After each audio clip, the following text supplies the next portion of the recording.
Hey everybody, it's George the Tech, and today I'm on location because I get to interview a client who brought me in along with my builder, Corey Eib, to design a custom studio. And we're here today to take a quick look at it and talk to Joe about why he built versus bought. Built versus bought. That's the question today. So, Joe, how you doing today? Good. Thanks for having us up here and let's hang around, take up some of your day. So why you had a studio, perfectly fine. You're using a StudioBricks. What's the impetus for pivoting and going with a custom build like this? So I think I always kind of wanted a custom build, but with the StudioBricks, it offered a level of portability that I really needed because I was just moving. I started out in Virginia, moved to California, and then moved twice since I've been to California to different residences as we tried to kind of figure out where we wanted to be. And now that we've arrived in this new place, it was kind of like, no, we want to put down roots here. We don't want to move around anymore. We're tired of moving. So, obviously I can't move a built-in booth. The StudioBricks was great because it came apart and it was easy to move. I had the StudioBricks 1 Plus, which is about 3x5 interior.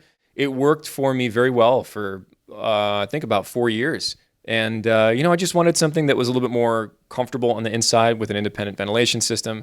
I wanted to be able to record some instruments because I do that as a hobby. And even though I could do it in the StudioBricks, the small space can sometimes make it sound boxy and it can make it uncomfortable to record things like guitars. You couldn't get a Barry sax in there for sure. Like it became really cumbersome to get in there. So this was just something I always wanted to do. And now I had the opportunity to do it. In terms of cost, the StudioBricks is a pretty good value considering what it looks like, the fact that you can carry it around. But did you consider getting a bigger one or expanding it? Was that even part of the equation for you, or how did that come into play? I did. I looked at a couple of different options because the StudioBricks will make custom sizes. They'll do a lot of different things. But as you start getting huge, like an 8x10 StudioBricks starts to become a lot more expensive. And it pretty much was on par with constructing something that was built in. So if I knew I wasn't going to move, I knew it was going to be a solid, sturdy construction with a nice ventilation system and a lot of personal touches that I wouldn't get with a StudioBricks. Although I'll never poo-poo a StudioBricks. It was a fantastic piece of equipment, but it just made sense at this point to kind of like I said, put down roots, build something. Yeah, I mean, you get something that's the size you want, that fits the space you want. And, the way this was designed and built into the space, if you're just looking at this room behind us, it just kind of looks like a room with a window in it. It looks like it's part of this building. Maybe that it was always here.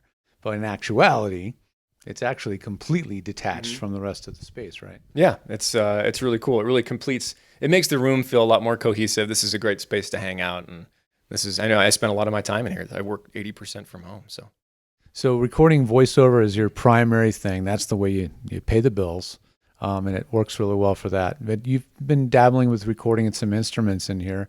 I heard a couple samples. I think it sounds pretty amazing. Has it worked out well for recording acoustic instruments? Yeah, it's been great so far. I haven't played with it too much yet because we're only, 3 weeks into actually having this complete. But playing some guitar and some mandolin and stuff like that in there. Now I have this space to space out microphones, do a stereo pair, stuff that I didn't really have the room to do before. I pretty much was limited to, okay, I'm going to take my voiceover boom mic and I'm going to record a flute on it and I'm going to have to deal with whatever that sounds like. Now I've got the space to do, I could mic up the whole room if I wanted to. I could put 6 mics in there if I wanted to. That's great. Well, in terms of cost, we know that we came to sort of a breaking point, right, where it started to compare out to a StudioBricks.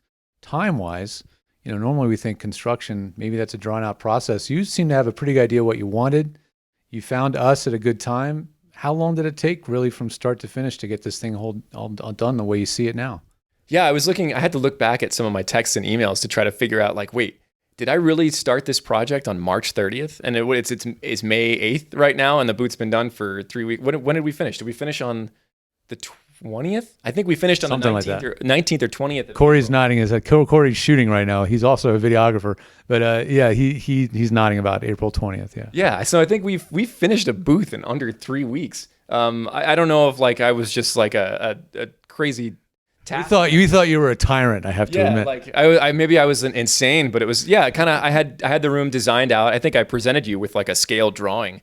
So I kind of got ahead of the curve. You guys worked your tails off, and we kind of rolled with the punches. Everything, and there was also a little bit of magic that happened. Things seemed to fall into place in almost bizarre ways. Like things would get delivered early, or like things would get pushed and we'd get upset. And then we'd realize that if it hadn't have gotten pushed, then something else would have gotten, all that kind of stuff.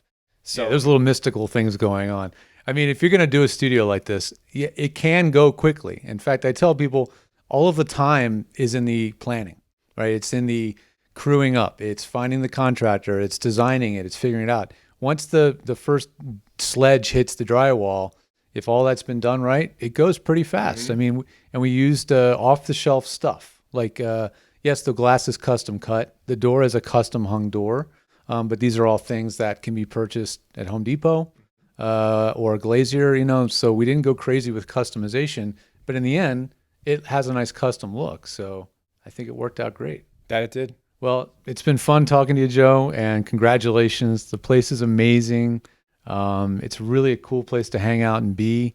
And now you can have more people over if you want to. Yeah. Or you can just be, tucked away in your secret man cave, which is, I think, your normal mode of operation. I think you're right there. But yeah, maybe I'll let somebody in every once in a while.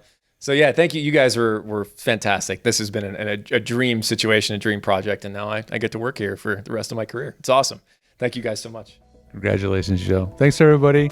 This is George the Tech. Thanks for watching. And if you want to see more about what we do at George the Tech, head over to the website, georgethetech.com. If you have any comments about this studio, or if you want to have me work on your studio or anything at all, leave comments down below. Appreciate you watching. Thanks again.